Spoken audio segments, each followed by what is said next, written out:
Mind Your Business, a program strategically designed to equip you to be your brother's keeper. Here are your hosts, Pastor Leroy David and Elder Alvin Flora.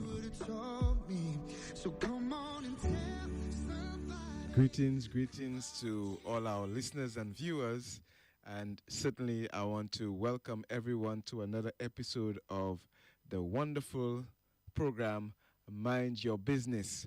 And of course, I've missed you.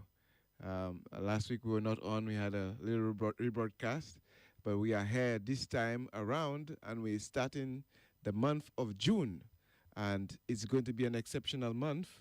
And because, we're talking about serious matters, we're starting off the bat with some serious matters. And you probably think of what serious matter can Mind Your Business talk about. Certainly something that we ought to listen to and we ought to take seriously. So if you're listening for the first time, welcome to you. If you are our usual audience, welcome to you as well. Thank you for choosing Mind Your Business, because there's so many things that you can do at this time, but you choose to be here. So thank you for choosing to be here at this time. Today. And of course, share the link, invite other persons to join the conversation that we're going to have today, because we're going to talk about through the fire. And I don't know if the ambulance will be here, or the fire station will be here, the fire truck will be here. Certainly we'll have a discussion talking about through the fire. And what is all this about? Maybe our objective will highlight it for us. It is to bring awareness to the MYB family of the silent struggles of individuals and simple ways they can make a difference in the life of someone going through a tough time, even when they don't know it. What's that? Especially men. And so it's a woman saying that, so I'm so happy to hear that. Let me say that again: to bring awareness to the MYB family of the silent struggles of individuals, especially men, and simple ways they can make a difference in the life of someone going through a tough time. And I like that part, even when they don't know it. Because in fact, we all have our struggles that we are going through. Some of us don't even realize that we are struggling at this moment in our time. But we all have our struggles going through, and our struggles are there to help us empathize with persons who are also struggling. The key text: do nothing out of selfish ambition or vain conceit, rather in humility value others above yourselves, not looking to your own interests, but each of you to the interests of the others. Our subject text for today comes from Galatians chapter 6, verse 2. It says, bear one another's burdens and so fulfill the law of Christ. I am not alone. Pastor David is here with me, and give him a chance to greet the MYB family. Well, greetings and salutations to you, MYB family, friends, our loved ones. We are indeed glad and happy to be back. As Elder Flora indicated, we missed you. I'm not sure I just remember what my day was like, but nevertheless, I'm glad to be here. Okay. And yes. I'm looking forward to this conversation and the seriousness of it. I know, of course, and I'm hoping we're going to be having much calls. It's a conversation that many don't like to face and especially men, as was indicated. But today is going to be different, and so we are looking forward to it. So I'm glad. Just let your friends know and everybody know that the hour is on, and seek your permission to play it out loud. But remind your friend to, turn to MYB right now so we can have our discussion. Let me just invite us, wherever possible, if you can bow your heads, we're going to pray now. Father in heaven, we give you but your own, that is our all, our being. We pray, oh God, that you will remain with us as we have this discussion here on MYB, right here on Praise FM. May we be with those of us here in studio, our viewers and listeners, even our guests as well. And while we discuss, oh Father, we pray that you'll press closer to us. So what that is discussed will be something we'll learn, something we will apply and come out better for it, we pray in Jesus' name. Amen. Amen. Of course, there's a point in time you will participate, and we are expecting your calls because you're a very important part of this program itself. So we can get your opinions and we can get your calls, and that is 4521011. If you're living outside of St. Lucia, you add the area code 1758 in front of these numbers. So 1758 4521011 to call and get us here live in studio. You can also use our WhatsApp platform, 758 461 9647 for those living here. For 461 9647. You can call us, you can send your WhatsApp messages, and of course, you can let us know your opinions and your questions as well in our program Through the Fire. Now, I have a little poem here. It says here, behind the smile that many wear, a heavy shadow waits to stay, a quiet storm, a silent care that steals the color from the day. But healing grows when voices speak and courage rises through the pain to find the light that many seek and learn to dance inside the rain. And we are talking mainly about men going through depression. And you know, the United States, it says that the recent data indicates that roughly 31.1 million adults self-report experiencing symptoms of depression on a near daily basis. That's 20 or more times in a month. So depression is a real thing. And maybe at this time, this is a struggle that you're going through. This program is for you. Or maybe you have a friend who is going through this struggle and you're trying to find out, how can I help my friend? This is why Mind Your Business is here, to give us the answers, to give us the solutions, to give us the ideas of how to deal with these issues. We have our guest here, a man, and I'm very proud of him. Especially, I was proud of him before, but I'm prouder now. Proud of him because he's a young man using his talents, developing himself, pushing himself further. I was proud to, when I saw him, I was very surprised. I'll tell you, I was very surprised because you don't have men coming out like this, Right. Being vulnerable and talking about their struggles. And we have to celebrate when this happens.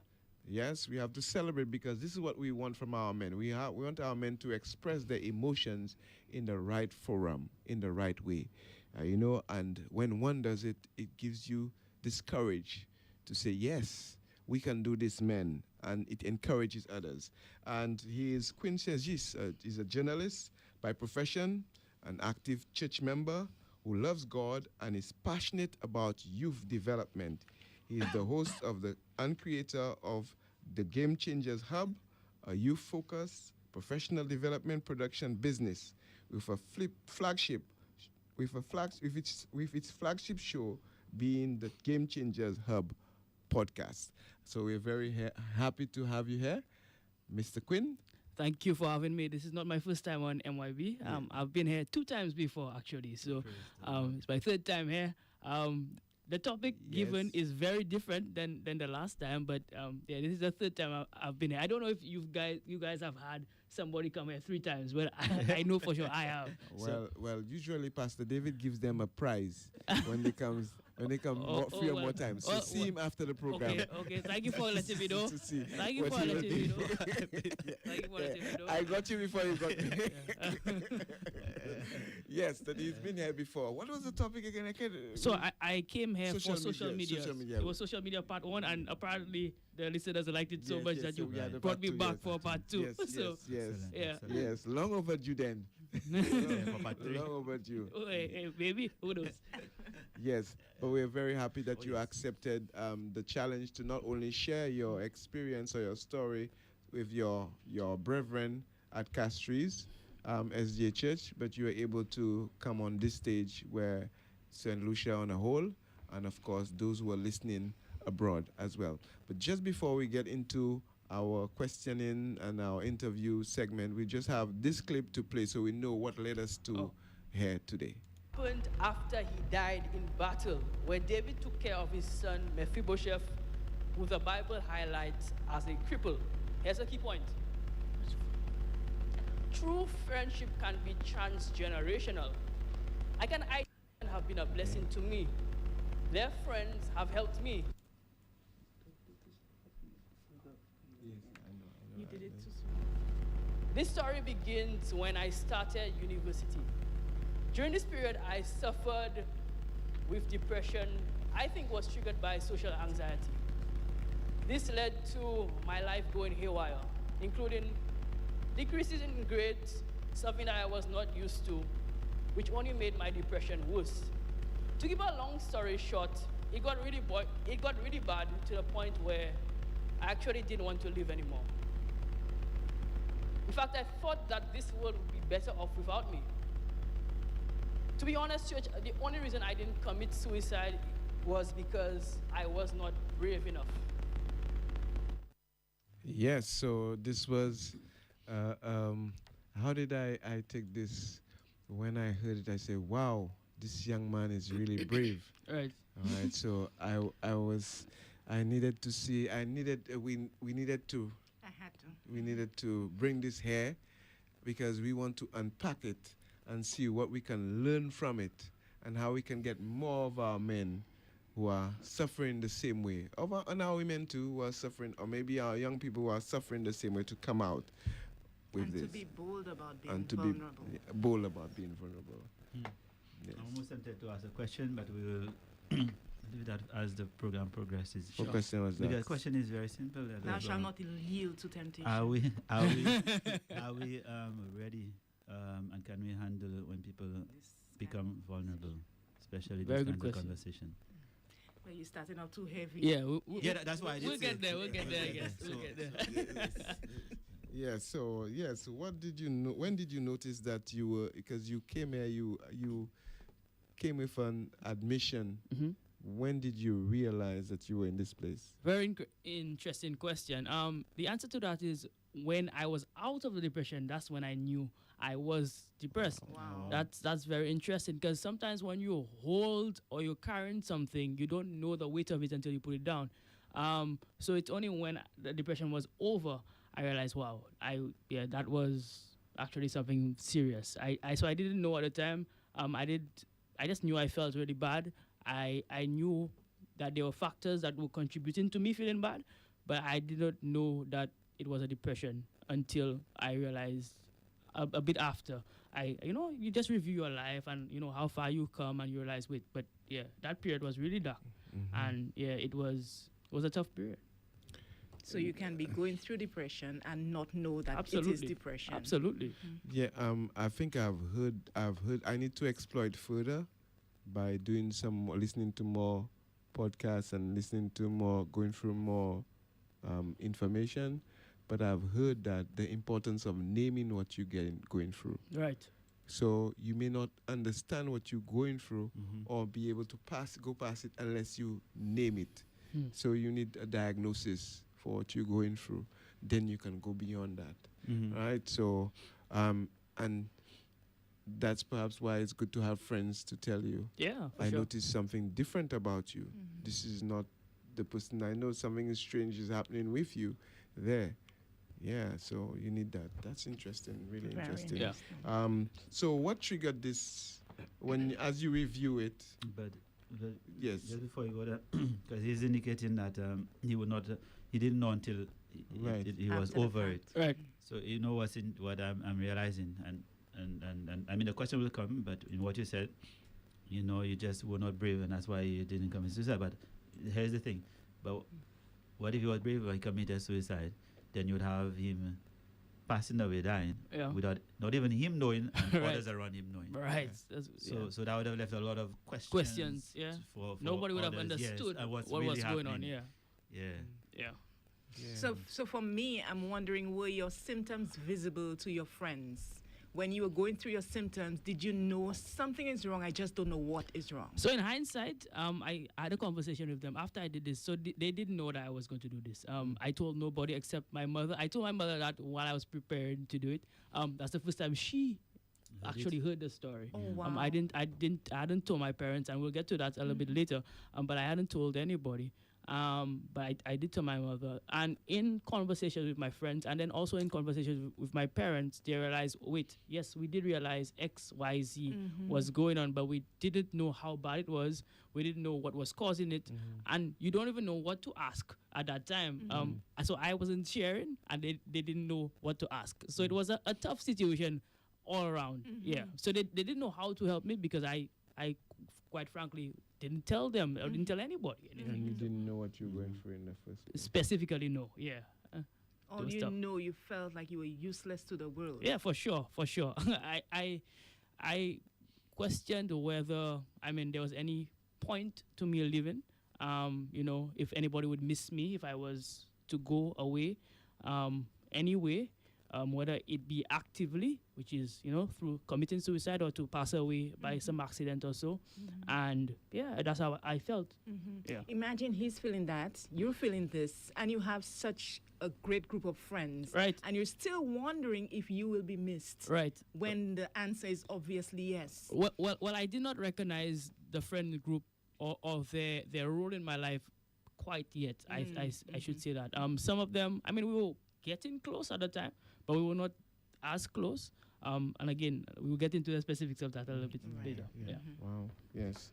So if you're just tuning in, you need to get some, because we're talking at what age would you say you were going through? So I was 16, 17 at the time. So I just left secondary school. Right. Just started university, USC St. Lucia. Actually. Right. Yeah. Right. So we're talking about young people that we may have contact with. He may not be alone. No, for I sure don't not. think he's alone. I know I'm not. All right. So we may have persons in our church, in our communities, who are experiencing similar situations that he experienced, especially in this age where you have a lot of influence in social media and, different things happening to the mind at that time. So let us listen carefully so we can know how to assist and how to help each other. Yes. So what did you do at this point where, what triggered your dark place? So for me, it was social anxiety. So growing up, I was a pretty, clumsy child, somebody who would make a lot of, just social mistakes. Okay. And I started, instead of recognizing them as errors, I started wondering if I was the error, if I was the mistake. Instead of, realizing that, these are mistakes that you're making and you need to improve in that regard. So I started thinking that I was the problem. Life was not for me. And it's one thing to make those mistakes amongst children, but when I got into university, now I'm making these mistakes amongst adults. Not that I want to highlight the mistake, but give an example of the mistake that you think. Silly things like I would. So my mother gave me a laptop, her laptop to use for school, and I just left the laptop at the school. Being absent-minded. You were hard on yourself. Yeah. So I thought, and I used to make a lot of those errors. Clumsy. I used to you name it. I've probably embarrassed myself that way in public. So I started, and then that accumulation of issues started making me feel like, okay, well, you're growing older. You're in this new environment. You should be doing better in this environment, but you're not doing better in this environment. And it continued going on and going and going on until I started thinking, well, okay, probably this whole life thing is just not for me. And it's funny how, many people now think of me as a responsible person, but those who really, really know me back then, my father used to joke that if certain things were not tied to my body, or if my body parts were not attached, I would leave like a hand somewhere or something like that. That sounds like deal. Yeah. So that was one of those things. But also other challenges socially, and I also didn't feel like I fit in many crowds. I was always this creative child, almost like a head in the sky type of child. And it could make you weird in certain circles, right? Now I understand that certain circles that you don't want to fit in actually. Right, yes. But back then, you just want to fit in. Yeah. And and that is what I wanted at the time, and I just couldn't get it anyway. Yeah. Wow. Yeah, and I mean, it's a lesson. What you're saying there, as a parent of a teenager, that's a lesson for me.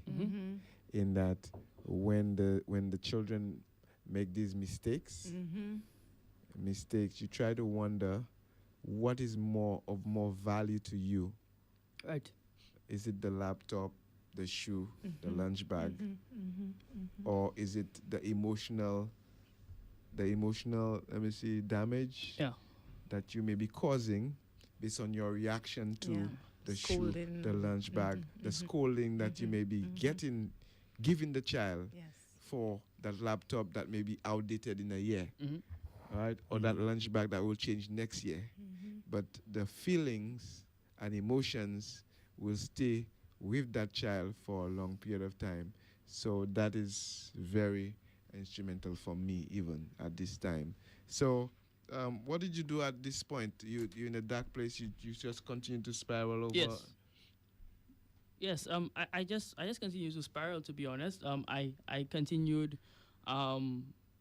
going until I remember there was a specific day.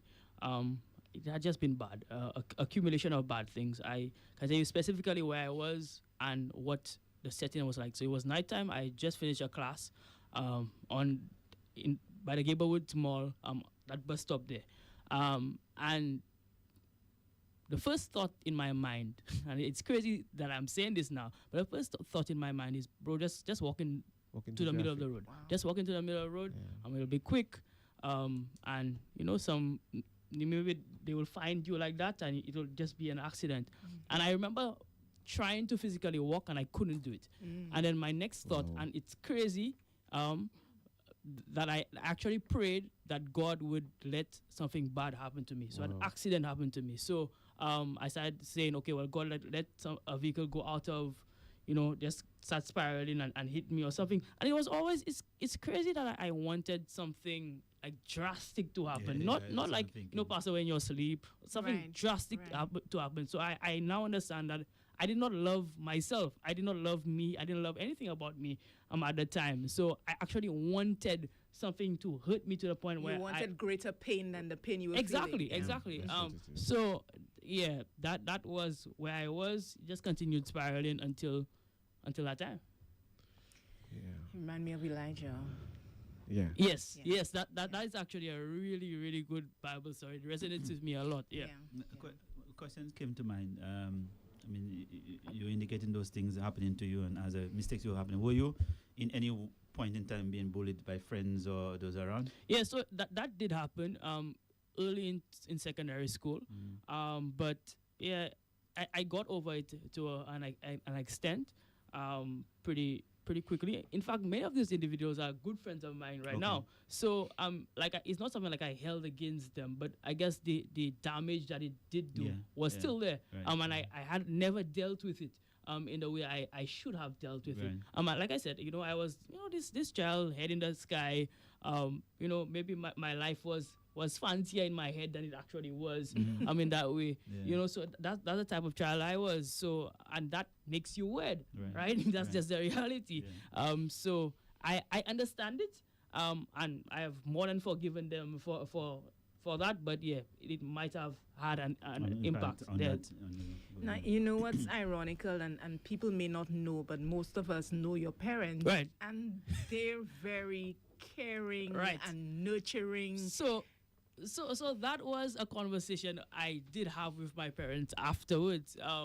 And one of the things my father said that after I gave the testimony, he said one of the things that really hurt him is that I didn't feel like I could have come to them.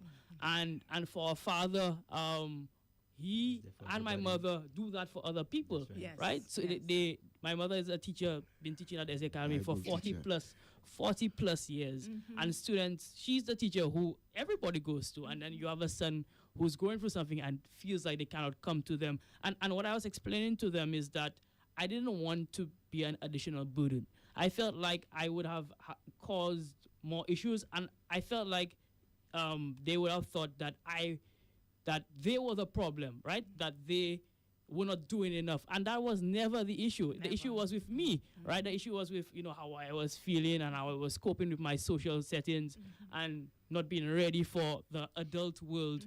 And that was my reality. And I thought that my parents would have, had to bear more burdens than they needed to at the time. And I know now, I know better now, Right. that these are our You could parents. never and be a burden. Nah, Yeah. and I, if I were to do it again, I would go to them. But at the time, to be honest, that's not how I felt. Right. Yeah. So the very first symptom you had, you ignored it because it's small. Yes. And you didn't see a need to talk to them. But then by the time it was too late, you have so many symptoms happening. You're heavy. Yeah. You could not talk to them. Yeah, it felt like too much. I didn't want to burden them with all of my issues. Yeah. But your mom is saying in hindsight, she saw that something was wrong. Yeah, so but they didn't notice during the time. Yeah, my mother saw certain symptoms. Like I said also in the testimony that my grades had dropped. I was practically like an A student, A minus student at least throughout secondary school. In university, there's one particular semester when I started failing some subjects, and that's not common for me, right? It's somebody. My parents didn't growing up. My parents didn't have to worry about looking at my grades because they knew that I would just take my work seriously all on my own. I was intrinsically motivated, so they didn't have to do that.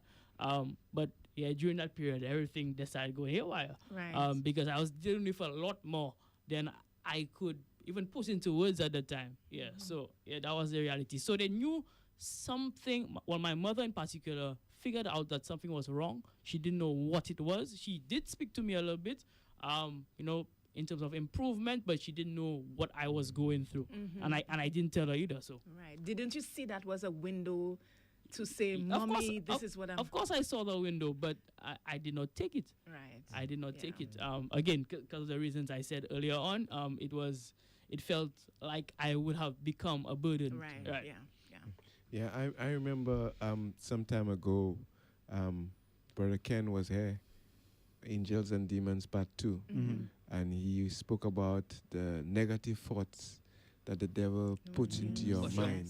For sure. And we see an example where the devil tells you all these things, and these thoughts are generated in your mind about the type of person you are, and you're no good, Not good enough. and not good enough, and all these things, and what you should do to yourself, harm yourself and do these things to yourself. And, that is why it's important to always pray for our young people. There must be some young person that that you can pray for. I'm sure, these prayers were keeping you while you were praying to get yourself to, harm me, do something to me, right? Angels were keeping you, For sure. right? I agree. Surrounding you. Not It's just sweet that, prayer. but what you say to them. Yes. A young person has this weakness, a challenge, and you come and you lash them. Yes. Yeah. That could, Yeah, keep yeah. them down. Yes. Just imagine if he was that's being why. faced with that. Yes. Yeah. Just imagine that. Yes. The other thing is, a parent listening, because I always go back to my example. I'm a teacher too, and when I go to work, when I go to school, I check for the students. Right. I talk to them, bring them in a room, call their parents, try to get them on stream. And, and I have a son. Yeah. I'm thinking, how do I now, while checking for the community, check for my home? Right. Right. So I have to look for the red flags and take them seriously. Yes. Yes. So when these grades drop, If they drop. yeah. Let's hope they don't. Right. Yes. But yeah. it's a red flag. Yeah, it is definitely a red flag. Particularly anything that I'm realizing that anything that is outside of the norm, Yes. take Yeah. it serious. Seriously, take it Take it seriously. There serious. must be a question to ask and a little. Yeah, guidance so again. you might there might be a window there that hopefully that individual, and hopefully if they're listening to my voice and they're going through it, Yes. that individual can take. But if there's anything that's out of the norm, Yeah. bring it up and address it by asking questions, not by assumptions, not by calling you out Yeah, and yeah. telling you what is wrong with you, right? Because just because you're not studying, that's why you're going through this, or your head just hard, right? Yeah. Right? Don't tell them. Ask a Yes, question. yes, Ask true. to Yes. learn what is going on with them. Yeah. Yeah. So you're at the bus stop and you're asking God to get this car spinning and knock Yeah. you down. Thank God for unanswered prayers. Yeah, praise God. Praise God for an answer. So what happened after that? Somehow I made it home. I got home, and yeah, I went in my room, and that was that. Slept, woke up, went back at it another day, and yeah, it was still heavy on my heart. But again, I didn't tell anybody. Yeah, so yeah, it just continued going Yeah. that way. And the heaviness gets heavier. Heavier and heavier, and until you speak about it, and it's funny, until I did what I did, I mean that testimony, that week after, I felt so light, and I never thought that I was still holding on to some of those things, but I actually was, even if I had, I was over the bulk of the depression, but I had never said it to anybody. I had never verbalized it, and when actually I did it, it's like a weight was lifted off my Right. shoulder, Fair. and that's Praise all the these Lord. years later. So yeah, it's pretty interesting. Talking is good. Yeah, for sure. Yeah. So men need to talk. Yes, Yes. yes. So Yeah, men need that's to not something that we do very open good. themselves, and be vulnerable. And but I notice for real, when you are vulnerable with, especially when you're correcting a child, when you're vulnerable with the child, and you tell the child what, I know what you've been through, because I've been there. That moment of sharing turns the child's head. Refocus the child. Refocus the child. So you've been there? Yes, I've been there. So we have a tendency to make people think it's the right way is to be strong, Right. to be perfect, right? But the right way is to be honest and to be open about the situation. We have to define strength, because strength is There you talking go. about it. There you Strength go. is Yeah, being yeah, vulnerable. yeah. There's strength in vulnerability, and Yes. and it takes a strong person to be vulnerable. Eh? I'm telling Yeah. you. And I'm not saying that because I think I'm necessarily strong, but I'm realizing that it takes a lot yes, to to come out. tell people, to show people the real you, to show Yes. people who you are. Yes. Right? It's a challenge. It's not something that's easy, and it's not even something that I looked forward to doing, because I questioned myself so many times before telling the world my story. And it's funny because I'm a storyteller as a Yeah. profession. I'm a podcaster, I'm a journalist, and I'm so used to telling other people's stories, but now I have to tell mine. And all of a sudden, I'm wondering, boy, can I trust myself to tell the story the right way I want? And secondly, can I trust the people who are hearing to take it the right way as well? So it was Definitely. very scary. It was very scary. Yeah. Yeah, we have a call. Yes. Okay, we lost it. Okay, Okay. please do call so you back. can open up the lines. Yes. We can open up the line, so I know persons maybe want to interact You at have this someone time. intrigued. They're calling So- before we so open the lines. We open the Yes, lines to yes. you. So is this in an instance talking about vulnerability? Can we take that question now, or we'll go back to it later? You want to take it? We can. Yes. No, you sir. sure? Maybe we want to take more. Go Yeah, ahead, that's a go good ahead, go ahead. question. You look very curious. No. Especially Let's- since we let's Let's started. take it. Let Let's him take go. it. Let's Because take it. I'm looking at. All right. So I mean, we have. Okay, been so here. let me take the call. Okay, now. the call is back. Good afternoon. You're on the air. Hello, Good Yes. afternoon. You're on the air. After. this is Praise FM. Yes, it is.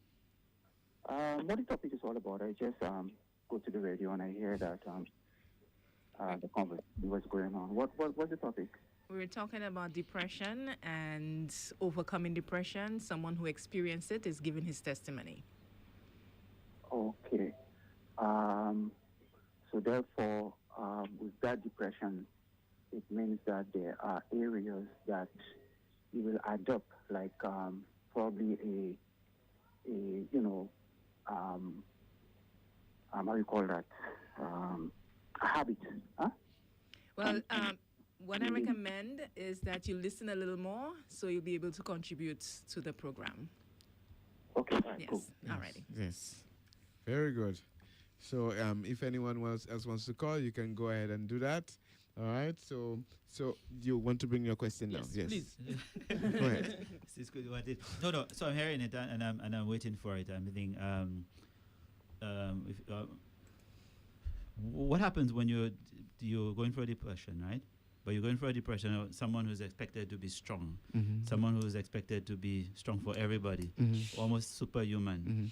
How then does that person come out and be vulnerable? That's a very good question. But you are expected. In other words, the way you speak, Mm-hmm. the way you do all for everybody, but you are going through your own depression or something. How then do you break? So I'm now going to tell you, yeah, but I'm dealing with that, Yeah. and no one knows. How do you do that? Well, I think the answer for me is to find good people to confide in. Right. Ultimately, yes, we confide in God and we pray and we ask for His guidance. But there's a reason why the cross goes two ways. It's heaven and earth, and it's side to side to connect humans, right? And one of the key things in the Bible is to lean on each other, right? The Bible speaks about that across the board, and that was actually the entire presentation was about friendship, and the importance of it. 'Cause I think we do not understand, or we don't value the importance of other people. Often we tell people that you come to church or you come to certain spiritual settings just for God, but God doesn't agree with that. The reason why we come there is for people as That's well, right. right? That's what That's right. fellowship is. So find somebody to lean on, and then the question is, well, I can't find anybody to lean on, and one of the things I realize is just be genuine. Genuine people find each other. That happens often, right? If you're a genuine person, you say, hey, I need help, right? In XYZ way, somebody is going to answer your call. Pray about it, and somebody is going to answer your call. And if nobody answers your call, if you can get in contact with me, we'll make that happen. Yeah. Yeah, but to respond, I like your answers to the question that he asked about that. And again, we have to find the strength to be vulnerable, even when we have to appear strong to someone. Sometimes we make you feel that if you open up yourself, then the person will look down on you as being weak. But that's right. But in the conversation, if you opening up yourself, the person will have more respect Yes. for you. The right person. Thank you. The right I person. was saying, you're hoping that. I'm hearing the right person. Yeah, because remember he didn't get you how to find the right person. Yes. Because Yeah. you're hoping Yeah. that the person you choose, and I'm hoping you make a right decision to choose the right person. That is what's going to be the reaction. Yeah, because the reality is that you can't be vulnerable with everybody. No. Exactly. And that is part of the challenge, because you Some can't. people are not ready to hear what That's you right. have There to you go. say. There you go. And and then they have others who will spread your business. Yes. And there is still a Yes. likelihood, right? Yes. There's still a Yes. likelihood that Yes. the person you may choose, Elder Flora, quote unquote, may very well may not be ready when you think they may be. So Yeah. it's just humanity. Yeah. So we deal with the how right do you person. how do you vulnerable proof that situation? that's Because again. there's so many factors I'm hearing there. You have to be careful who you choose. You have to don't know if the person is ready to handle it. Because you're assessing the situation and you're asking yourself, Yeah. well, should I be vulnerable? Because the person might not be ready for it. How do you know? Well, one thing I will say, and I believe in professional help.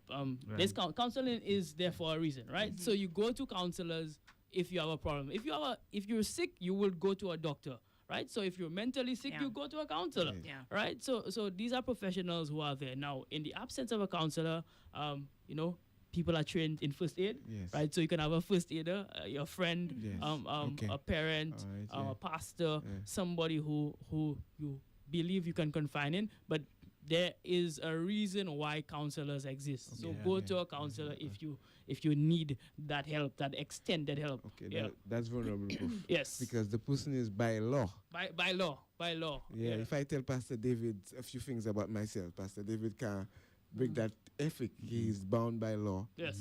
to on code of ethics that confidentiality is key. So yeah, I guess this is the one. Yeah. I was One of put in them. maybe I had to talk about. I put in a very bad, well, not a bad situation, but I had to do that. Yeah. And a counselor, a professional, told me, "You've had that information too long, and you need to Yeah, do it." there's some information, Yeah. but I think in talking to the person, what I've learned is that when the person comes to you with something and to confide in you, there are certain things you tell the person. If you're going to tell me you killed That's right. somebody, That's right. if you're going to tell me you're abusing somebody, Yeah. you whatever, yeah, these are things I cannot keep to myself. No. I Right. will disclose they have it. to know I will beforehand, disclose it. Yeah. So beforehand, before you tell me anything, these are the things I will have to disclose. I cannot keep it because I'm bound By the law to report these cases. Yes. So, yes. Yeah. But what is very interesting with your story, Quinn, is the fact that you said you were too coward to take your life.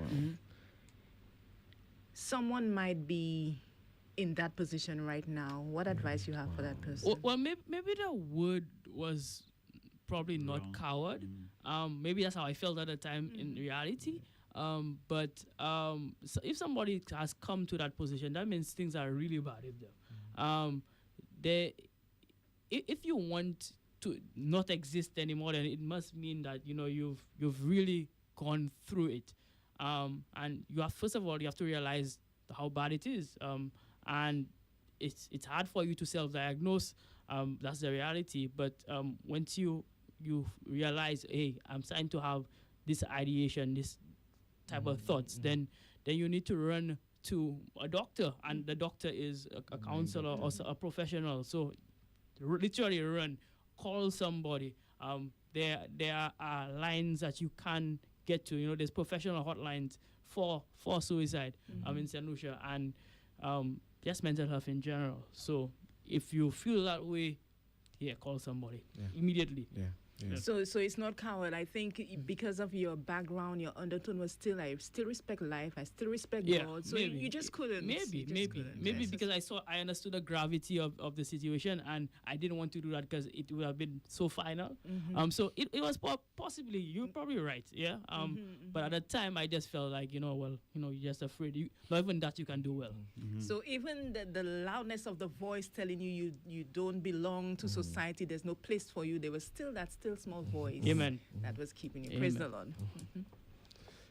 So, I mean, and somebody listening can hear what Quinn is saying, and if you feel that life will be better without me, if you feel as if there's no reason or no purpose for your life here, we're saying to you that get help.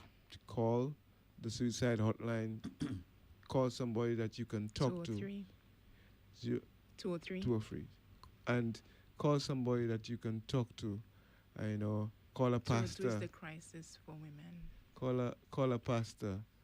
Call someone and tell them where you are, and they will assist you. I'm sure they will assist you. No one wants to see you lose your life. No. No one wants to see you lose your life. And we can be there.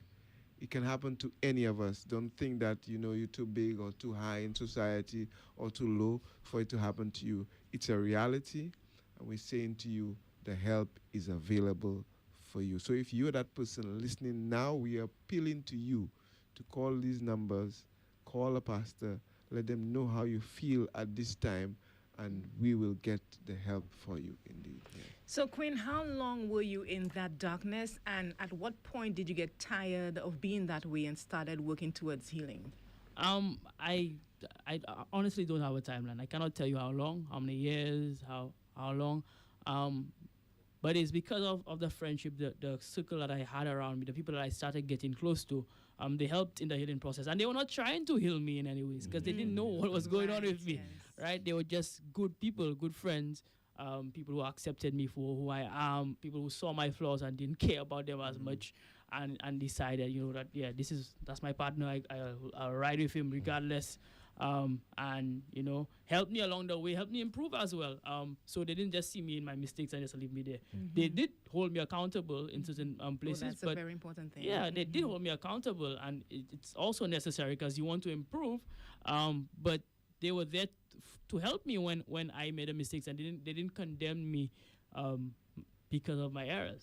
Yeah, so you had an irony. Earlier you said, you were afraid of not being accepted. And then you just said they still loved you in spite of your flaws. Yeah. So you see how Satan can use depression to cause you to think Same friends? crazily. You said a friend. same friends. Same friends. Same Yes. Yeah. Yeah. So I can ask that question. What did you need at the time? Like if you were to In hindsight now. Yeah. What did you need at that time? I just needed people to talk to, people who understood maybe not necessarily understood what I was going through, but understood me, were willing to hear me. And there were people who, at the time, were willing to do that. I just did not tap into it. And that's a lesson for individuals who are listening to me. There are people around you who care about you. Tap into it. I promise you it will be relieving, it will help you, and it will help you go forward. Yeah, so just talk to people. So I'm thinking, okay, you have the friends around you. Yeah. I'm removing it from your perspective now to your friend's perspective. How do I, as a friend, if I know Queen is going through that, what do I say to him? I don't think saying is always the answer. You know, one of my favorite authors, his name is Simon Sinek, and one of the things that he always says is that people don't necessarily always need you to solve your problems. They need you to sit in the mud with them and just sit down there with them and be there with them, and sometimes physically be there with them and just listen to them and let them vent, let them, you know, just open their heart to you, right? And then sometimes you might not actually have the solution, you know, but then that's when you tap into the other resources that we spoke about, right? So I think the first thing that you have to be as a friend is just be a listening ear. Be there, right? That is one of the biggest things that any friend can be. Just be there, right? And then going forward, when you listen to the specific issues, then where you can help, you help. And where you cannot help, then you find people who can help. But the key thing as a friend is actually be there, just so that they can know that there's somebody there that they can reach out to. Yeah. So at what point do we treat it as an emergency? Say, for instance, you're sitting there not saying anything, but I don't know what's happening with your thoughts. Yeah. Do I say, when you're ready to talk? Yeah. Or do I push you to talk at some point because I don't know if you're on the verge of doing what you want to do? Yeah. Honestly, that's a question I don't have an answer to. I have to be very clear. I'm not necessarily an expert or mental health advocate necessarily. So I'm just somebody who's lived through it and is speaking about it based on my story. I am a storyteller, if anything. So that is what I'm doing. I'm utilizing a story to bring forth some point. So I have to be very clear on that. I do believe that as soon as you believe that it's necessary, that you should take action, right? Now, timeline, how soon, I cannot tell you, right? And hopefully maybe we'll have a follow-up show where somebody comes and gives some of those details. But as soon as it comes to your mind that, hey, this is a problem and I cannot physically help this person or emotionally help this person, then call somebody, right? So a nice balance between Job's friends and this lame man's friends, right?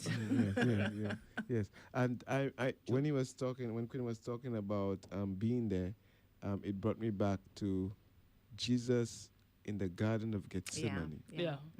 And, you know, he came out to them and he found them sleeping. And he said, couldn't you just stay with me? 1 hour? Just for 1 hour, you know? And you're thinking, Jesus, all he needed was that. Just for Peter and John and James to just sit down with him and pray with him. But I was also thinking, Job's friends were doing well until they opened their mouths.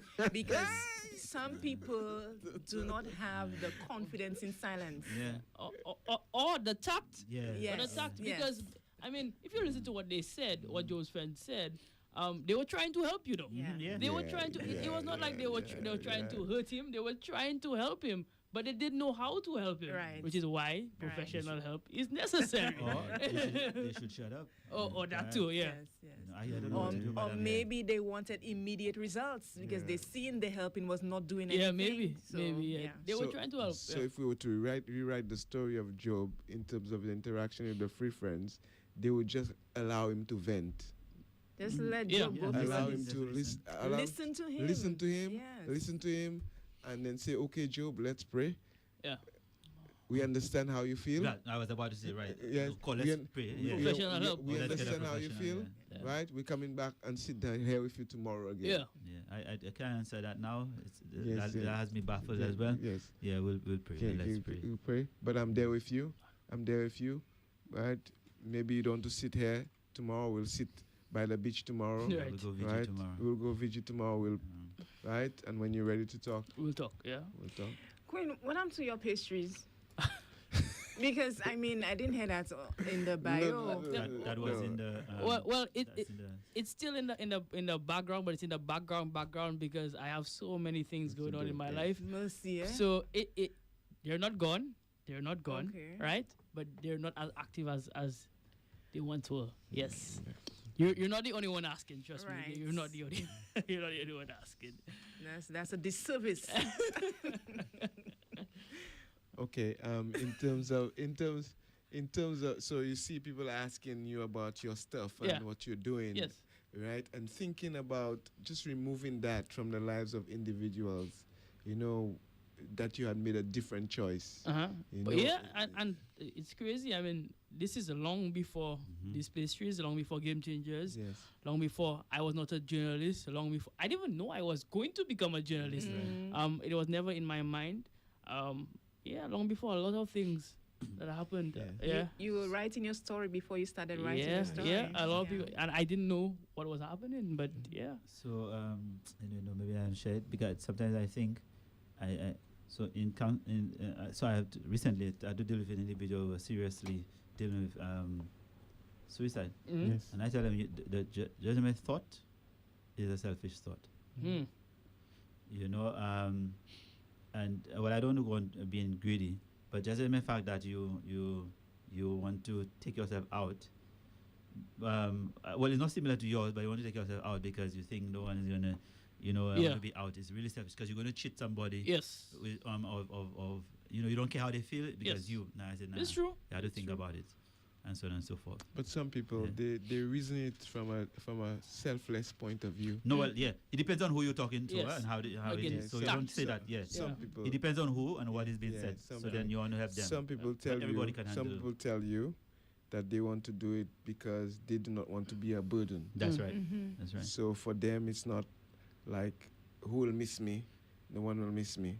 It's just So- that I do not want to be a burden. So it's a feeling, but who told you it's you're going to be a burden?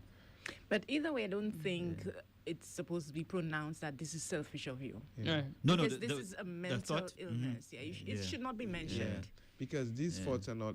Again, the devil has ways of.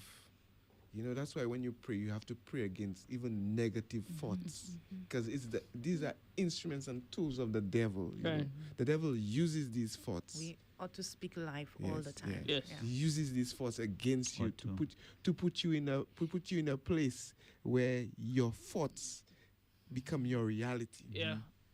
Yeah. So, Quinn, you're experiencing healing now. Mhm. Is healing progressive or is it I'm healed? That's it. No. Definitely progressive. There's no question about that. Bad days and good Still healing. Still have bad days as well, like everybody else. That's just the reality. As long as I'm alive, I'm going to have bad days, right?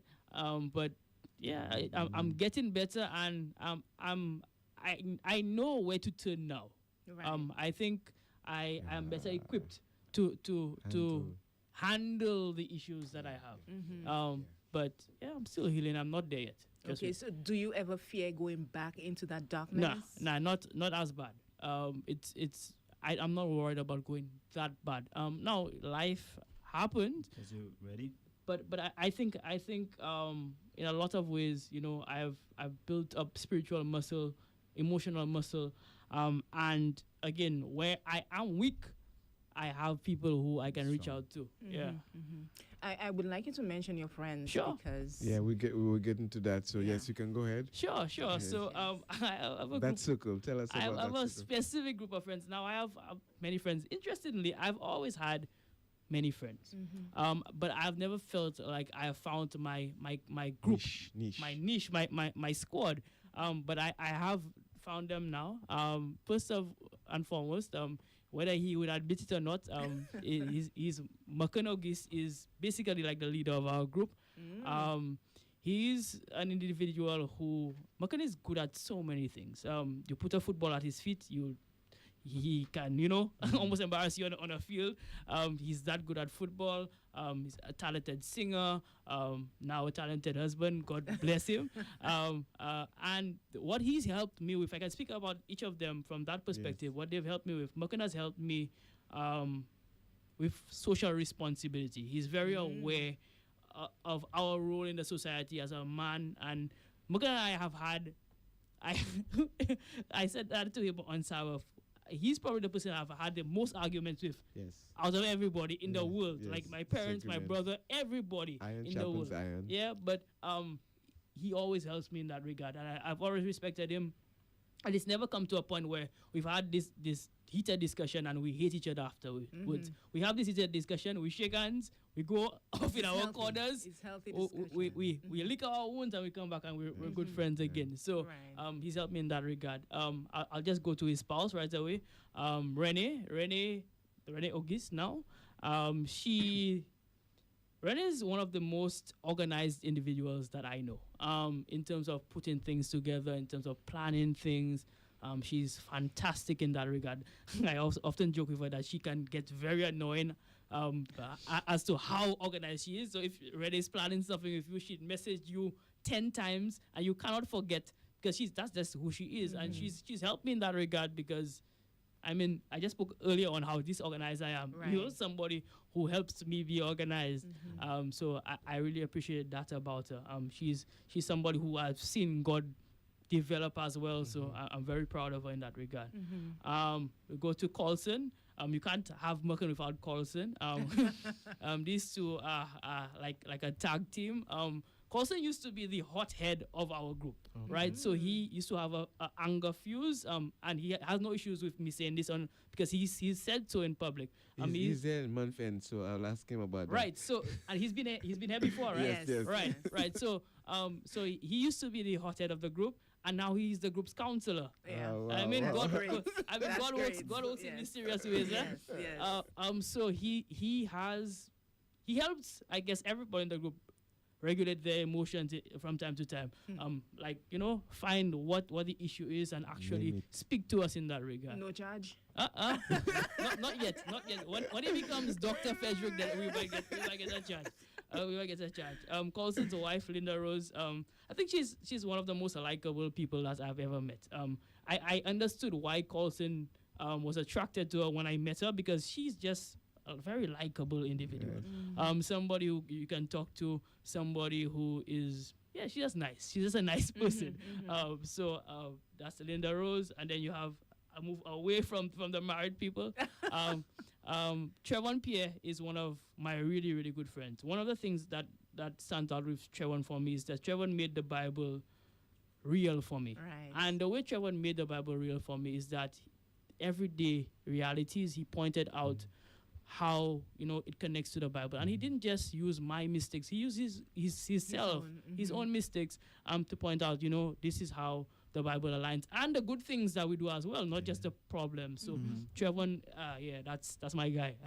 I really appreciate him. Then you go to Stefan Antoine. I think any group has to have an individual who allows us not to take ourselves too seriously. Stefan has a joke for everything. He makes us laugh. All things considered, I think that guy has a problem. I'm his friend. I can say that, right? But Stefan makes us laugh, and he really helps us, take the weight off and makes us laugh. So that's one thing I appreciate about him. Then you have my friend Laurie, who is the creative of the group. Very creative, very good with her hands, very oriented in that field. Funny story. So Laurie, for Colson's wedding, we had to do a dance, right? That was a part of the wedding. We were part of the bridal party.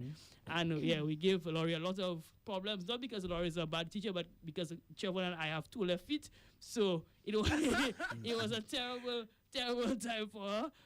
But these are moments that really make me connect me. And you remember it. We'll never forget that because it was a funny experience. But that's how Laurie connects with me. I'm a creative as well, and I think in that regard, she's probably the person that I connect with that way the most because she can understand, what I'm thinking, what my vision is. So that's how she's helped me. And then I guess I'm here. Yes. How do you contribute to your group apart from the creative? I'm the businessman of the group in many ways. Okay, my friends seem to believe that I am going to become this billionaire and I'm going to take them out of the struggle. I do not. No pressure. I do not see that. I do not see the vision, but let's hope that they're right, man. Let's hope that they're right.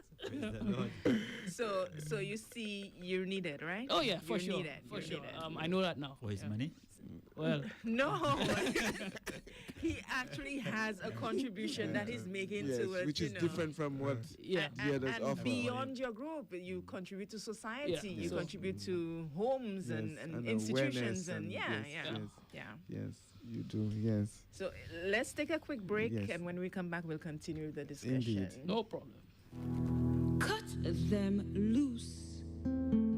The anxieties, the worries. Open up to possibilities. Accept the uncertainties and cut them loose. The bitterness, the hopelessness. Plant a seed of hope in your mind. It will grow and flourish in time. Hold on a little longer. Life encourages you to grow.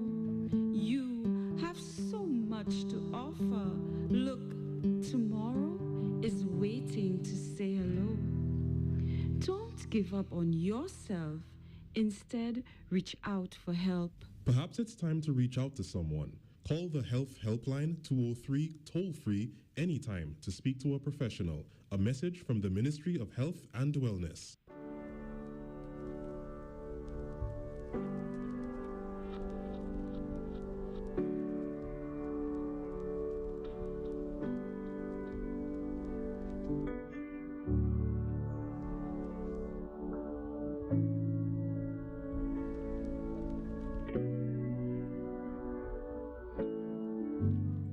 Yes, welcome back to our listeners and viewers. We are looking, if you're just joining us, we are looking at the subject, Through the Fire, and we have Quincy Angis, who is here with us, you know, giving us his own experience in battling depression.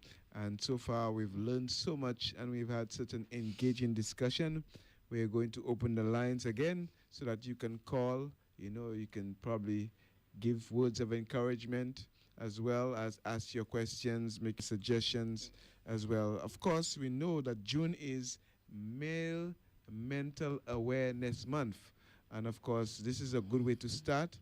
We talk about vulnerabilities. We talk about expressing ourselves when we are weak, when we are going through difficult and tough times. We talk about how men can express themselves. And it's okay, men.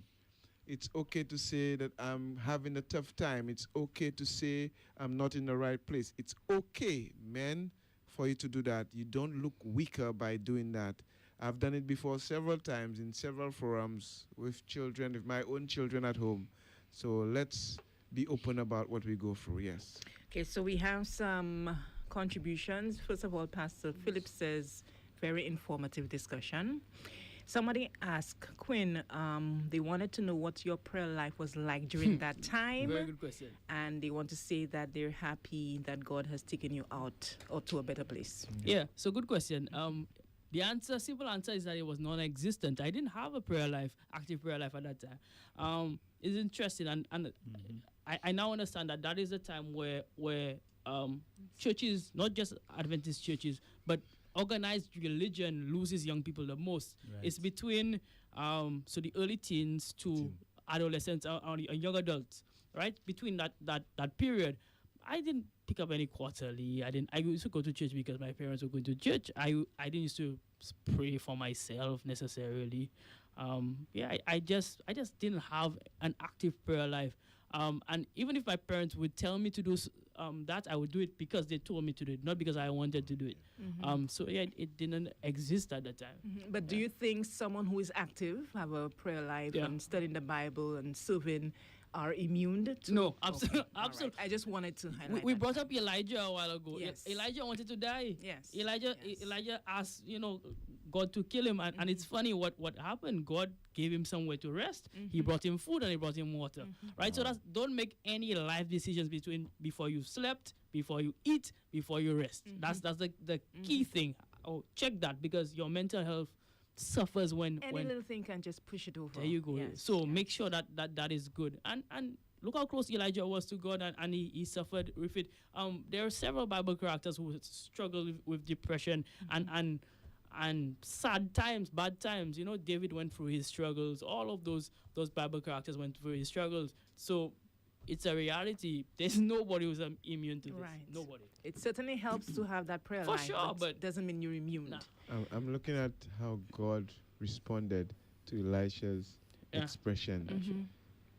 What did God do? He never condemned him. No.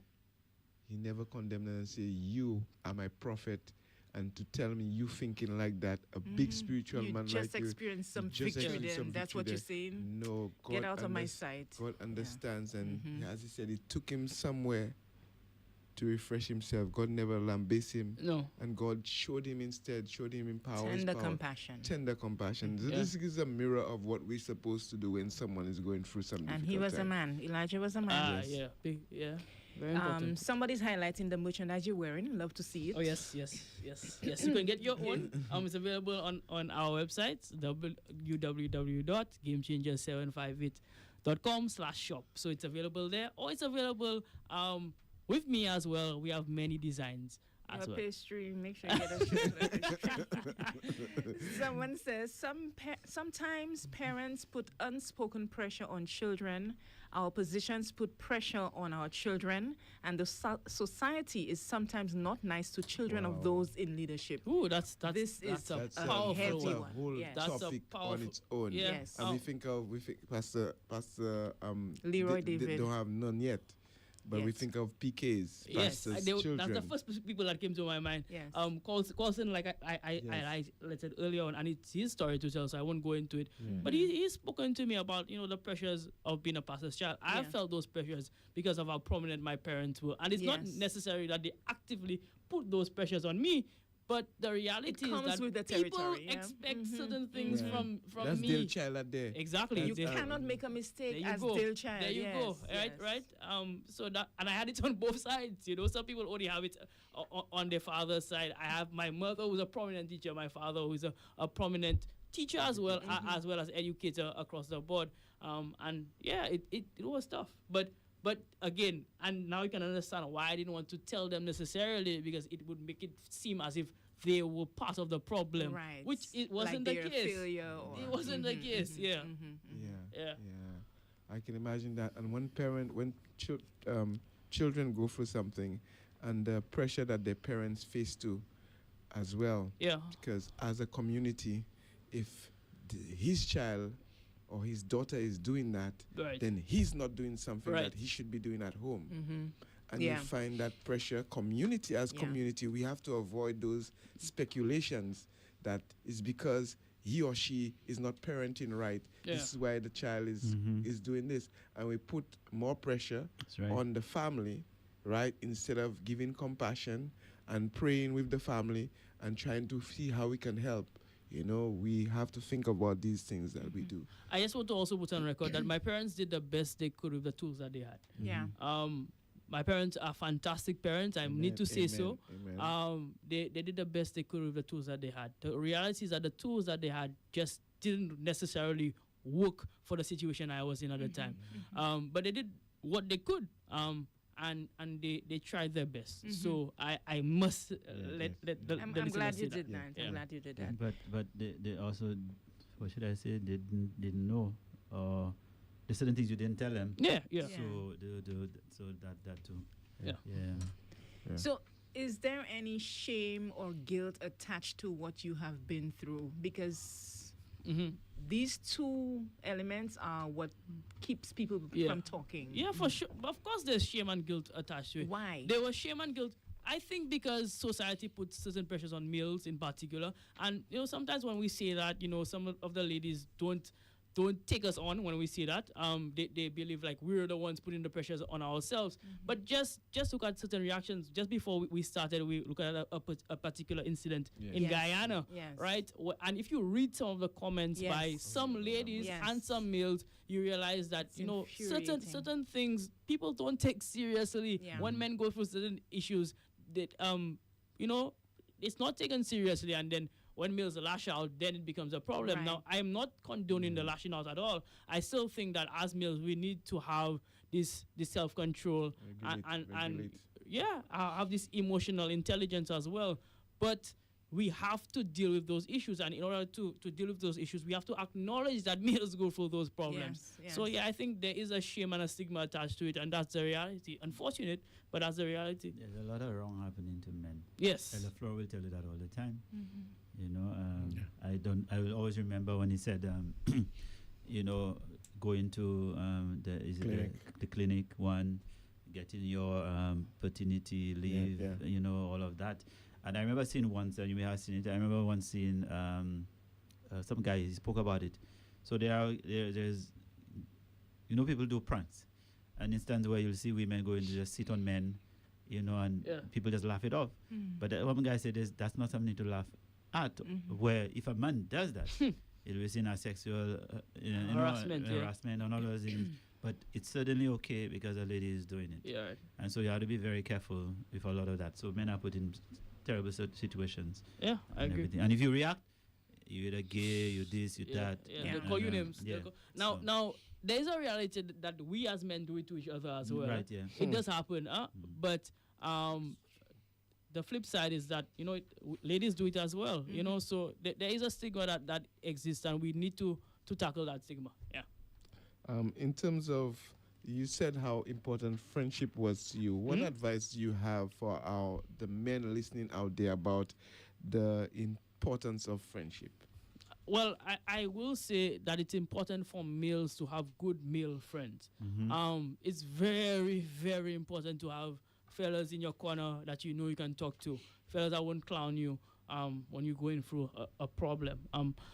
And I would say that to the ladies as well, if you have a significant other or just a brother or somebody, it's very important to encourage them to have good male friends as well. Because there are certain things that ladies cannot do for males. And that's the reality. That's the right? reality. There are parts of men that women will never understand, and there are parts of women that men will never understand. So you need people within your same gender to confide in, to talk to have conversations with, to lean on when things are going haywire, right? So I would encourage you as a male to have good male friends. That's the first thing. And you can also have good female friends as well. But I want to overemphasize having good male friends because the influence is amazing, right? I've seen the transformation in my own life. And I can finally say that, yes, these individuals helped me in that regard. I didn't know it when I was going through it, like I said, but they were very important for me. Very important. So have good male friends. Yeah. So at some point, I think males need to reevaluate their friendships. I say that because if you look at a group of women friends or female friends, you know, we can go and we cry with each other and this is happening to me, and they will give advice. Yeah. It may not be good advice, but they will talk. They will give advice. Yeah.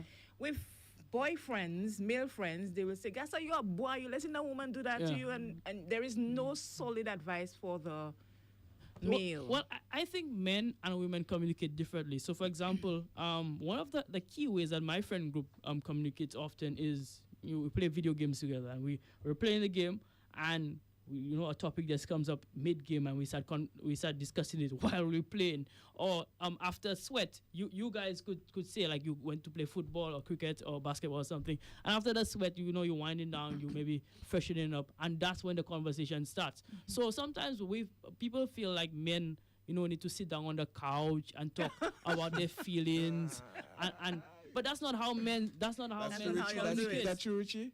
That's not how y'all do That's it. not how men communicate. Men express their feelings in positions of activity. So it is good. For example, let's say we plan a hike, just the fellas, just going out. And sometimes the ladies have issues with that. They feel like, okay, how you liming with your fellas the fellas together? You going out with the fellas alone? They maybe feeling left out a little bit. Right? So, but I'm trying to figure out, I'm speaking from a female perspective, how serious can this conversation be while you're hiking or playing dominoes or playing video It's games? very serious. Trust me. One of the things. So you want to know. This is enlightening. You want to know how serious these male friendship, these conversations in those settings can be. If you go to a barbershop, you realize this is an activity. You're sitting together. Serious conversations happen in a barbershop. Yeah. Right? I always say that the barbershop was the first podcast. Right? Because in the if you spend time in the barber shop, you listen. Now, not every perspective that you get in a barber shop is a right one, Yes. right? Yes. But fellas talk in a barber shop. Yeah. Talk about issues. Yeah, Talk about things they go through. You Yeah. go to a gym, right? Listen to the conversations that the fellas have in the gym when they're lifting weights, when they're doing things together at the gym. Serious conversations happen at the gym, yes. right? But it's in an activity. So we need to, I think, that is a gap that needs to be filled. We need to understand that men and women communicate differently. So, like I said, I'm not knocking, the shrinks that have people sitting on the couch, but the reality is that one of the best ways to get information out of an individual is to do something with them. And ladies, maybe that is the answer too. I mean, maybe you need to find out what this guy likes to do. Do it with him, and you'll find him expressing himself. You probably might not even realize that he's expressing himself, but he's talking because he's doing something that he likes to do. So Activity. how do you know you are heard? How you mean? How do men know? So yes, how does a man know he's heard? Or Not in all activity. in all what's happening. Yeah, well, yeah, we do know that we've been heard because that's the same way I guess you'll be heard. By I tired of bringing up the shrink, but the same way you know that way because it's a feeling you felt like okay, I've expressed myself, I feel better after this. Yeah, you Because feel relieved. we females would call the next day, how you feeling today? Do men do that? And men, well, that is one thing that we don't do enough of. Or you, Irie? Yeah. We don't have enough follow up as fellas, right? So we'll have the initial conversation, maybe not necessarily follow up. So that is something that we, at least in my, The follow-up may be short. it might be short. You meet each It other might and be you short. just yell and you jam each other. Yeah. So that's common. well, That's a greeting. well for you it might be, for you it might be, but for us there's more to that than meets the You eye. wanna read more. Yeah. Okay. All right. So again, fellas do things differently, and we need to embrace the reality that fellas do things differently.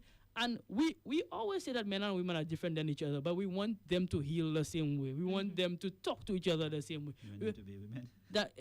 And that's exactly it. Yeah, you say it in jest, but that's the reality, right? We want the fellas to be women in terms of expressing their emotions and expressing their feelings, but they're not women, and they will never be women. So Right. stop expecting women behavior from men, right?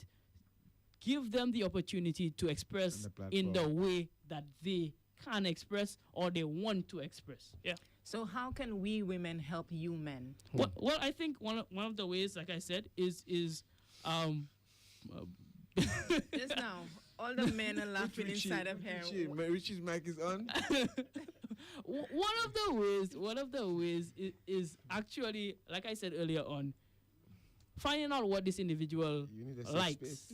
right? So create that safe space. One of the things that I often hear fellas say is that they want this woman to be their peace. And women say, Yeah, I hear that a you hear lot. fellas say that a lot, but it's a What does it's that- a what does that big mean? thing. What does that mean? What does It's that a mean? big thing for fellas. What does that mean? That No. you are the safe space for them. You can go to them and you don't judge them for laying their burdens on you. Now, I will say something here. It might be a bit controversial, but I will say something here. If fellas were to lay burdens on women, the way that women lay burdens on fellas, it will be too much for them Really? to handle. And you guys don't even realize that you lay the burdens on fellas, right? You don't realize it, but it happens a lot. It happens a lot, and we cannot do it in the same way. Trouble. He can't fit in the pocket. So, men wants women to be their peace. Yes, I think that So that's not something. As he's speaking, what came to my mind, women talk a lot, like to use words. Express, yeah. Men sometimes need silence. Yeah. So as you were speaking, it just hit me. Men want women to be their peace. Yeah. So here's a clash now. Women likes words. So some women feel offended when you say women like to talk. But you know what I mean. Yes. But men like we have a quota we need to men meet. like Yes. silence, right? Yes. And men have that quota. Yes. That Yes. even you heard it. The guy says he called it a nothing box, but you know Yes, that men need yes, the quiet. right. That Yeah. men are quiet. Now Yes. here's that clash. So men's peace is quiet moment. Right. Women's Peace. peace is talking. Yeah. Yeah, so I will come home and I'll say, how was your day? And you'll tell me it was fine. And then you'll ask me, how was my day? And I say, well, you know, Jacinta. No, No, now, yes, good. So that's different. But when a man says, like I've been saying, you know, I'm not in the right moment, I just give me a moment. Yes, so we need to hear that and let you be. Need to hear that. Yeah, Yeah, Ladies I need think to so. hear that. I Yeah. get that. I think so. I get Yeah. that. Now he may not want to talk to you, but he'll talk to Quinn. Yeah. Right. And You we know, need call to him. understand Yeah. that. Yeah, and So- it's nothing And wrong not with take you. it There's personal, nothing yes. wrong with you. Yes. You are not the problem, Yes, right? yes. In that situation, you're not the problem at all. He just feels that he can connect with the guy in that way. Same way you will be able to connect with your female friends that way. There's nothing wrong with it. There's nothing wrong Sometimes with what you need is not found in your spouse or your partner. You Yeah. find it in your friend or it. Yeah. the specific need that you need at the time. Yeah, and don't feel offended by it. I think that's one of the Yes. biggest things that I have to say. Do not feel offended by it. It's not that something's wrong with you. It's that maybe that there's something that you cannot give just It because. comes with maturity. Yeah, that's just the yeah, reality. Yeah. So it's Men's Mental Health Awareness Month. Yes. What advice do you have for men? In fact, let us establish what men go through that we tend to take trivial. Yeah, well, I think one of the things that we've highlighted is the abuse. Whether it be physical, verbal, emotional abuse.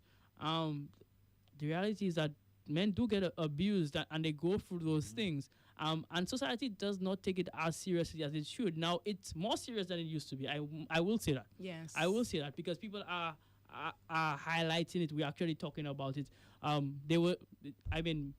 To say that there would be a radio show with people talking about mental health in the past, So true. that would never happen. Yeah. Right? So it's better than it used to be, but we still have a long way to go. We still have a long way to go. And I think being your brother's keeper is another big thing that we need to do. Check on your partner, right? Oi, what's going on with you? How are Literally. you? How is life? Check on your partner. I think these two things are key. So to recognizing that men go through abuse and also recognizing that men need other men to How do speak you to. check on your partner? Because I mean, it's easy for like if you know a female friend of yours is going through as a man. Yeah. If you know a female friend of yours is going through some stress, you normally call the female friend and talk to the female friend. Is it the same with guys? Yeah, well, Is it a call away and say, "Yo, I checking on you. How you doing there?" I think based on what he said, yo, let's go and kick a ball. Or yes, something like yes. that. Let me go and do because something it's that like- this individual likes to do. I'm a fella. You trying to Wendy's learning. She's learning. I like that. Fast. She's learning. She's learning. Yes. Yeah, so the regular pressures for a man. So the man is constantly thinking of how will I provide for my Yes. family. All of these things can lead a man in that depressed state. Yeah. What advice you have for men Well, and for women? yeah, to yeah, assist the yeah. man. I think these pressures come. I face those pressures still. So I think the reality is, and it might sound cliche because this is a Christian oriented program, but look at the ultimate example in Jesus. Look at the examples of men in the Bible, how they went through it, and look at the examples of men in general. Like fellas who went through it, learn stories. That's why I think storytelling is so powerful. Yeah. That's why I think I was born to storytell personally. So look at the stories and learn the examples from others, right? You are not going through this alone. Somebody has gone through it in some way before. And talk about it. Ask your partners, yo, I'm going through XYZ now. I know you went through a similar situation. How did you get out of it? You know, what were some of the tools that you used? Now, you might not necessarily use the same tools that this individual went through, but you know the principles you can get and embrace as well. So I think it's important to look at the examples around us and learn from them. Yeah. Okay. What do you think about a man who cries? Nothing wrong with it. Yes, no. Yeah. That's a, Tell them, please. there's nothing wrong with it. There's a emotion. It's okay to cry, Pastor David. Yeah, it's okay. It's okay to cry. Now, I will say that you cannot just, as a man, and I will say that there's nothing wrong. Say it. You cannot cry over everything and continue crying, Say it, crying, yes. crying, crying, crying. Yes. It's important right? To cry, to understand the emotion, understand why you cried, and move on and get stuff done. That's just what men need to do, right? Because we are called to do that. That's just our responsibility in society. And that's one thing that I will say about my friend group. If I cry over something, they will not ridicule me for crying over it. But after I'm finished crying, okay, what next? Gonna do now? What now? Right? So yes, there's nothing wrong with crying. I agree.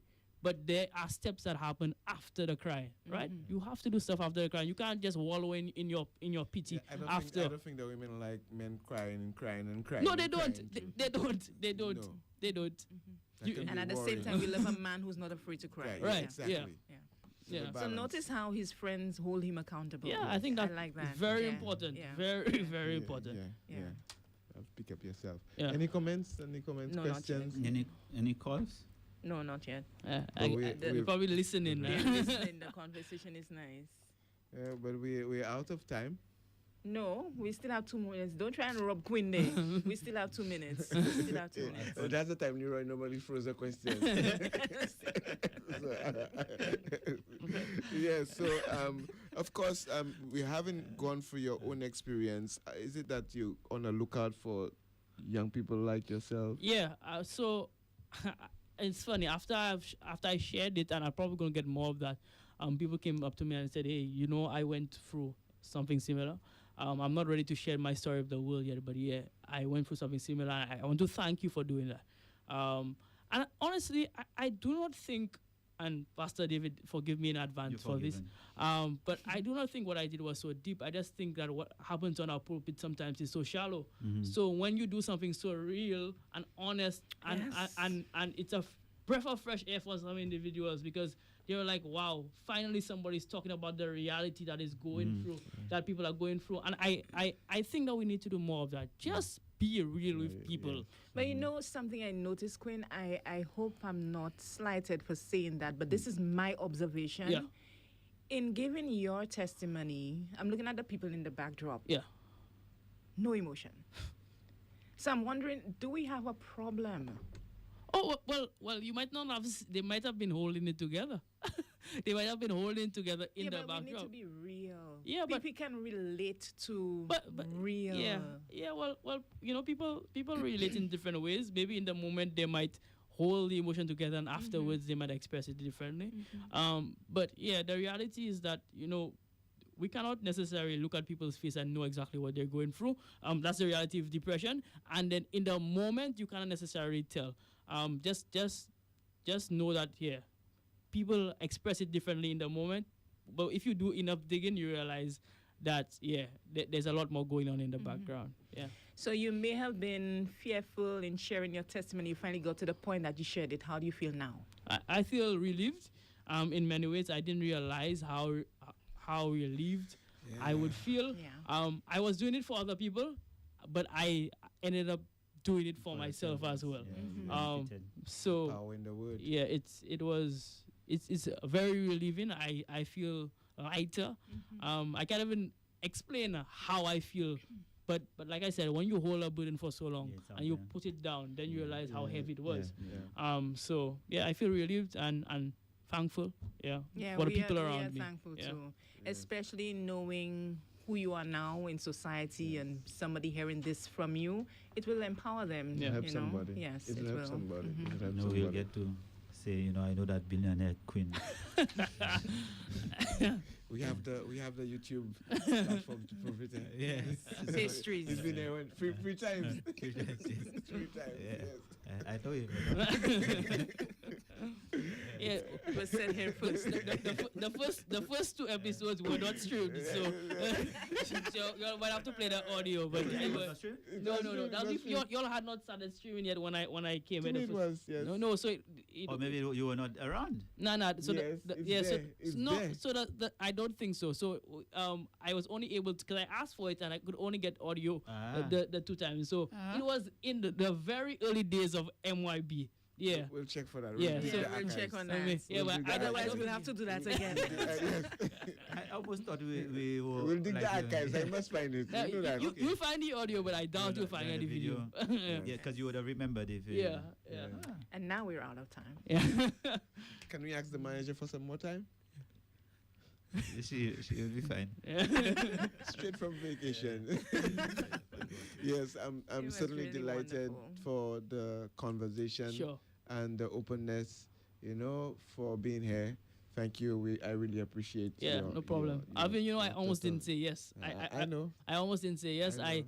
Because yes, you speak about it, but it's still personal. I'm in a lot of ways an introvert, and you don't What's necessarily. view on Trayvon?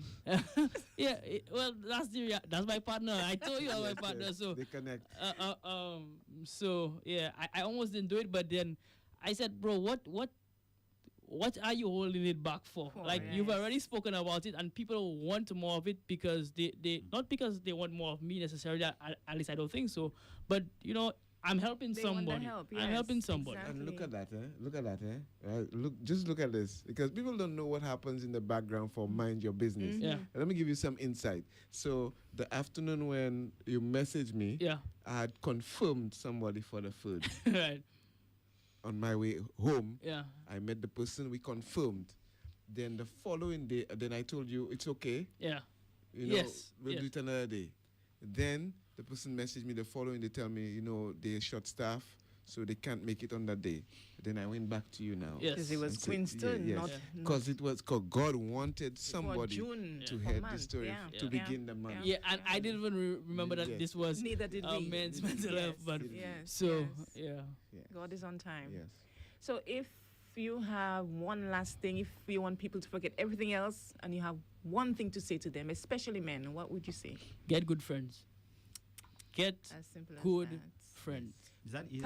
Pastor David, do you have good friends? No, I'm asking the question. Is it easy? So is that easy? Well- because I'm hearing Richie over there. I'm Yeah. answering you by asking that. Again and again, if you listen to We the started entire from message, bullshit.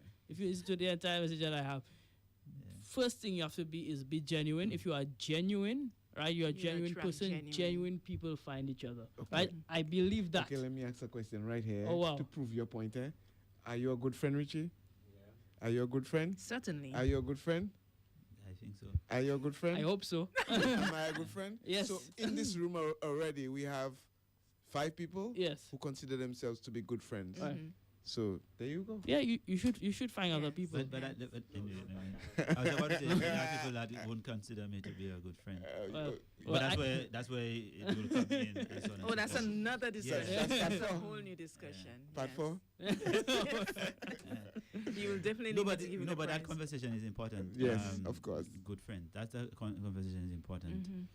Yes. Thinking, especially in line of what he's speaking about, but It's but important. making real friends, making genuine friends, finding them. Yes. What does it entail? Who are they? Mhm. And some people, I don't think people know what it means to be a friend. Mm.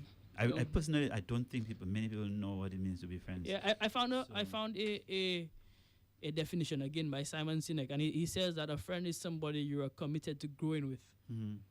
And he put it that way because people, it's hard to define what friendship is, but if you think about friendship as somebody you're committed to growing with, That's excellent. then you understand, okay, it might be growing spiritually, it might be growing financially, it might be growing socially, it might be growing in various ways. If you're committed to growing with this person long term, then that person can be considered a And friend. that growing takes a lot of things, because you fall in. Yes, fall big in, time, you will fall, you'll fail. Yeah. Certain things, you'll get sick, and all of those things come into. And it's very possible that Yeah. that very good friend is just there for a time frame. Yes. Yeah. Very possible. Seasonal Yes. friends. That's a possibility Yes. as well. Yes. And we shouldn't feel any way about that. Yes. It almost seems we left hanging. But that's what it. You know what? Hey, guess what? That's what it is when men get together and have serious conversations. Yes. We we want to thank our manager for being with us. Give it grace, facilitating give it this. grace. Amen. She's But in a room with 4 men. yeah. I must be real courageous. but we are really just hoping that this conversation was really important. Well, not hoping. We know it was important, but we're hoping that it finds a good place in your heart and your mind, and you transform your society. And as we end today, we say thank you to our brother Queen, and all of us in studio, viewers and listeners. And remember, wherever you go,